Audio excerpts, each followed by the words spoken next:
Hello guys, আজি dance ক্লাছলৈ অলপ টেঙা আনিছিলোঁ, টেঙা খাই আছোঁ আমি। চাওকচোন সকলোৱে বহি মিলি খাইছোঁ ন, ঘৰততো খোৱা নহয়, অকলে অকলে খাব ভাল নালাগে। আৰু এখেতে চাওক এইফালে খাইছে, ভাল লাগিছে নে খাই? বহুত ভাল, টেষ্টি বহুত টেষ্টি। আৰু ভাল লাগিছে নে কৈ দিয়া, আজি ফাৰ্ষ্ট খাইছোঁ, ইমান টেষ্টি। এইফালে চোৱাচোন, কেনেকুৱা লাগিছে? ভাল লাগিছে, খুব ভাল লাগিছে দেই খাই। আজি এনেকে খাই দিছোঁ আৰু মই আগৰটো খাই পোৱা নাই যে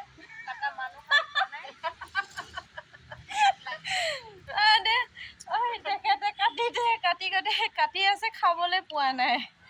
আৰু চবে আমি খাই আছোঁ, তেখেত গুচাই আছে। আৰু এতিয়া ভাল লাগিছে না? এতিয়া অলপ শান্তি লাগিছে, ভাল লাগিছে।